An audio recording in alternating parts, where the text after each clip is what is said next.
Live NFL trivia every Wednesday night on Twitch at 9 p.m. Eastern. Come show off your football knowledge for a chance to win cash prizes. Check the link in the description to find out more. And now, on with our feature presentation. November 15th, 1981. We're at Candlestick Park for a monumental game between the Cleveland Browns and the San Francisco 49ers. For Cleveland, this is an absolute must-win game. They enter this one at 4-6, 2 games back of the final wildcard spot in the AFC. A win here, and they're able to keep their playoff hopes realistically alive as they try to make it back for the second straight season. A loss, and their season is all but over. As for San Francisco, they're up 3 games in the NFC West, so that's not an issue here. However, they're currently tied with Dallas and Philadelphia at 8-2 for the best record in the conference, so if they want to secure a home field advantage, a win here would go a long way toward doing that. It's a big game, and excluding the seats that aren't sold anyways that are designed for baseball configuration, there is not an empty seat in the house. Under normal circumstances, that means you've got somewhere around 69,000 people watching at Candlestick Park, and thousands more watching in their living rooms around San Francisco or at the bars. Except for some strange reason, no one was watching at home. The game was not televised. Even though it was sold out, and even though no blackout rules applied, no one in San Francisco outside of those inside the stadium could watch the game live. And you can blame the NFL and NBC for that. And this is the story behind the controversial broadcast. Before I talk about the controversy in question, we need some context to understand the NFL's television rules at the time, as well as how the 49ers were playing, and why fans were understandably so upset by what transpired. To fully tell this story, we need a quick history lesson regarding the history of televised games.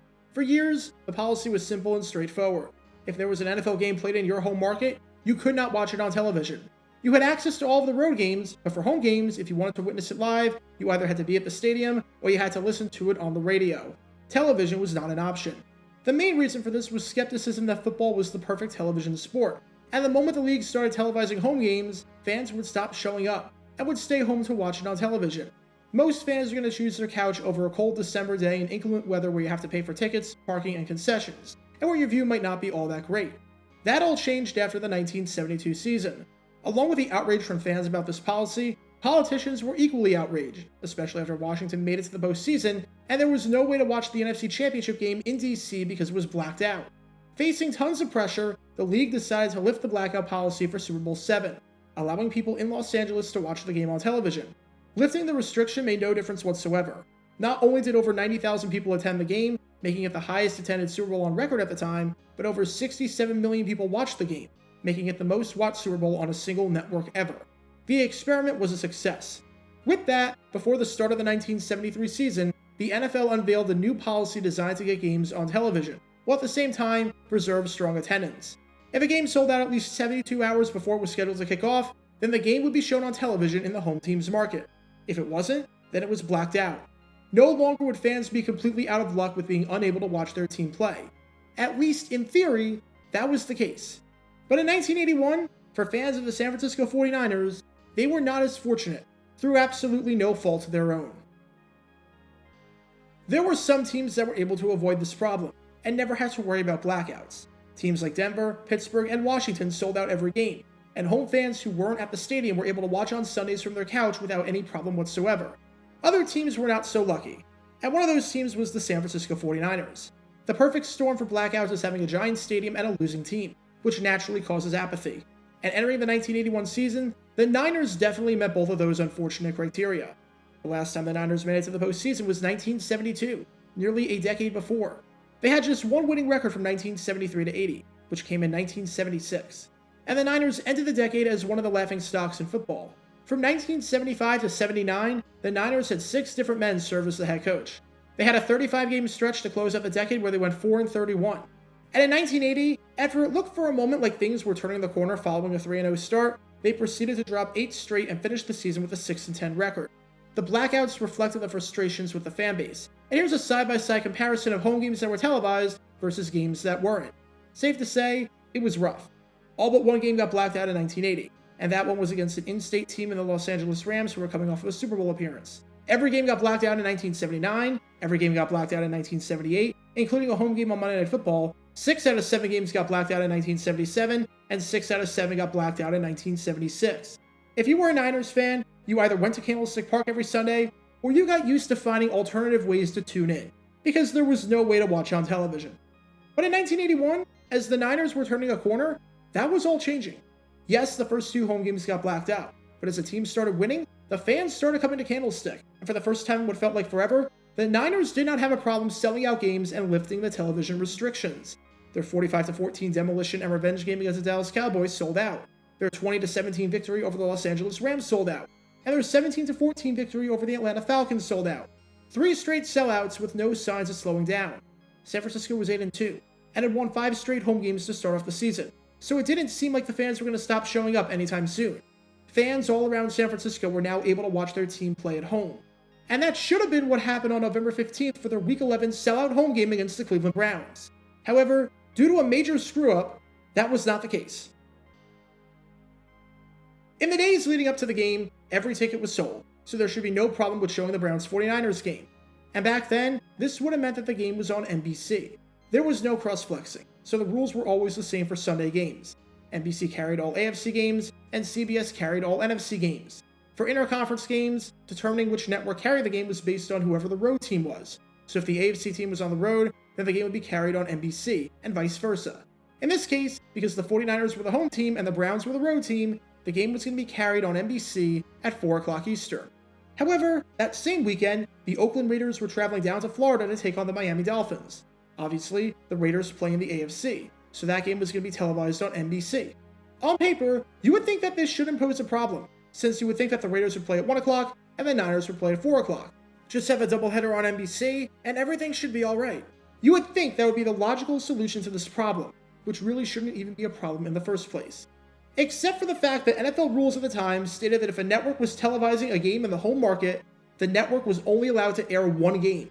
In other words, if you were a fan of an NFC team in Dallas not named the Cowboys, then tough luck, because the only thing CBS would show all season, minus the weeks that the Cowboys were in prime time, were Cowboys games.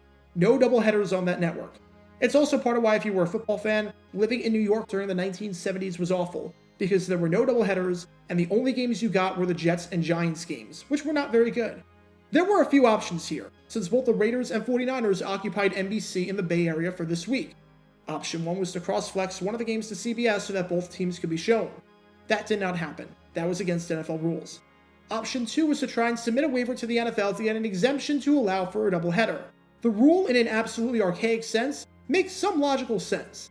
If the rule wasn't in place and networks could show doubleheaders, then most of the time, fans would just leave the network on, completely shutting out the other network. As an example, if you're an Eagles fan watching your team on CBS in Philadelphia and your game ends at 4 o'clock, and the only way to continue watching football is to flip to NBC, you'll flip to NBC. But if not, you'll stay on CBS. However, this Raiders 49ers situation was clearly not what the rule was designed for, so maybe a waiver would help. The crazy part? It did not. And Niners fans were about to be left in the dark. Per NFL rules, a market is required to broadcast all road games no matter what. The road games take priority, since fans do not have the opportunity to see the game otherwise, unless they travel hundreds and sometimes thousands of miles to the venue of the game. It meant that in this instance, NBC was contractually obligated to show the Raiders take on the Dolphins, and they could not show the 49ers take on the Browns. If you were a 49ers fan and you were not one of the lucky fans that had a ticket to a sold-out Candlestick Park, you were straight out of luck if you wanted to actually watch the game live. NBC tried getting the NFL to change its mind.